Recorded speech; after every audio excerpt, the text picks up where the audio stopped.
I ended up costing my self-righteous HOA member neighbor over $1,000. And he never even knew it was me. It all started the day he threatened us over a parking spot he didn't even understand the rules for. My 3 roommates and I had just moved into a community of cookie-cutter townhomes. It was a nice enough place, but with a layout that created a bit of a puzzle. Our front doors opened onto a pedestrian path, while our garages were around back, opening onto the narrow streets that snaked through the neighborhood. There were some free parking spots on the edges of the community, but they were almost always full, especially on weekends when people had guests. Now, I'll admit, we had more cars than the average family. Since we all had to commute for work, we each had our own vehicle. We tried to use our garage to ease the burden, but it was already packed with sporting equipment, so we could usually only squeeze one car in there. When all the free spots were taken, we started doing what we'd seen other neighbors do. We'd park one of our cars right up against our own garage door. It seemed harmless enough and still left plenty of room for traffic to pass by. One afternoon, while my roommates and I were organizing some things in the garage, a man we'd come to know as Mr. Albright approached us. He was one of our neighbors and, as we were about to find out, a proud member of the community's HOA. He told us bluntly that we couldn't park in front of the garage overnight because it was against community rules. His first comment was actually pretty reasonable. We were new and genuinely didn't know the rule. But before we could even respond, he added a venomous little kicker. "And if you do it again, I will personally make sure you're towed." He delivered that threat with such smug certainty, completely unaware that his own words were setting a trap he himself would walk right into. The unnecessary aggression just made him sound like a total jerk. One of my roommates, Leo, just calmly said that we didn't know and that we wouldn't park there overnight anymore. But Mr. Albright wasn't done, clearly trying to assert his dominance.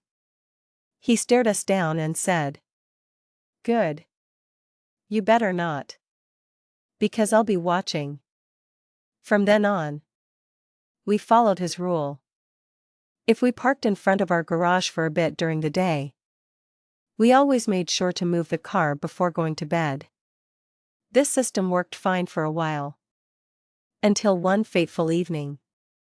My roommate Leo stopped by the house around 7 p.m. to grab dinner and some clothes before heading to his girlfriend's place. Since he was in a hurry, he just pulled his car up against the garage. It was still early, so he figured there was no risk of being towed. An hour later, around 8 p.m., Leo went to leave. His car was gone. And standing right there on the pavement, as if waiting for a curtain call, was Mr. Albright. A smug grin spread across his face. "Told you were going to get towed if you parked here again," he gloated. And that's when we saw his greatest flaw. It wasn't about the rules for him. It was about power. His need to dominate and be right would ultimately be his undoing. Leo argued with him for a bit before coming back inside, furious, and calling the tow lot. Of course, they were closed for the night. He'd have to get his car in the morning, which meant they were going to tack on an overnight storage fee. The grand total came out to $500. For us, that was a huge amount of money. This neighbor had been an antagonist from day one. And even though it wasn't my car, I took this personally. Determined not to get blindsided again, we decided to read the entire book of community rules ourselves. And there, buried in the text, we found it. The street in front of our garage wasn't just a street, it was designated as a fire lane. No one was supposed to park there at any point during the day. Mr. Albright, in his attempt to enforce a rule about overnight parking, had missed the actual, far more serious regulation. He didn't know the rules as well as he thought. The fact that he had caused my roommate to get towed based on his own incorrect version of the rules was infuriating. Add to that the fact that we could frequently hear him yelling at his wife through the thin townhome walls. And my decision was made. A plan for revenge began to form. Thanks to the pandemic, I was working from home, and my desk just so happened to have a perfect, unobstructed view of the street and Mr. Albright's garage. I started keeping a log. I noticed a pattern. For about 2 weeks straight, he would come home around 1 p.m., park his car right in front of his garage in the fire lane, and go inside for about an hour before leaving again. On the 3rd week, I decided it was time. On Monday, right on schedule, he pulled up around 1 p.m. and went inside. I let about 10 minutes pass. Then I picked up my phone. I calmly called the tow company and reported a car parked in the fire lane, asking if they could come remove it. 20 minutes later, a tow truck quietly rolled up, hooked up Mr. Albright's car, and hauled it away. This was the moment the power dynamic shifted. He had started a war based on a rule he didn't understand. And now, armed with the actual truth, I was simply enforcing it. About 15 minutes after that, his front door flew open. I could hear him start yelling back into the house, presumably at his wife. He then stormed off and didn't return until that evening, clearly having spent the afternoon and a good chunk of cash retrieving his car. I sent a play-by-play to my roommates, who got a huge kick out of it. But I wasn't done yet.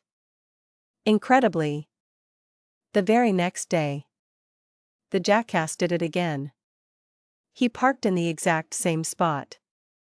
So, naturally, I did the exact same thing. I called the tow company, and away his car went. And once again, he came out, discovered his car was gone, and started yelling at his wife before leaving to get it. After the second tow, he seemed to get a little smarter. For 2 weeks, he parked in a proper spot when he came home for his midday break. But old habits die hard. About 2 weeks later, he must have decided the coast was clear, because he parked right in front of his garage again. And who was sitting at their desk, watching this unfold? Me.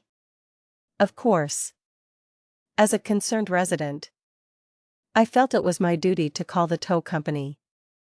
And for a third time, off his car went. This time, the yelling was even louder. I wish I could say there was a more satisfying ending. But after the third tow, I decided to stop. I genuinely felt bad for his wife, who seemed to bear the brunt of his rage, as if it were her fault he was an idiot. But I can tell you that my little revenge spree definitely cost him over $1,000. The beautiful irony is that if he had never gotten Leo's car towed, we never would have found that fun little rule in the first place. Some online commenters felt I should have kept going. One said, "Only 3-1. I would have kept it up. Maybe his wife would have gotten tired of his shit." It's a tempting thought. But for now, the vengeance rests. However, a new thought has emerged, sparked by another comment that pointed out, if the guy was an HOA board member, he probably had the HOA pay the fees to get his car back each time. That idea has stuck with me. We are just renters. So digging into HOA finances might be difficult. But I'm going to see what I can find out. He still has no idea it was me who called the tow trucks. And I plan to keep it that way. The story might not be over after all. It just goes to show that if you're going to wield the rules as a weapon, you'd better be sure you've read the whole book. In the end, his own arrogance was the most expensive thing he owned. So, what would you have done? Would you have stopped after 3 tows? Or would you have kept going until he truly learned his lesson?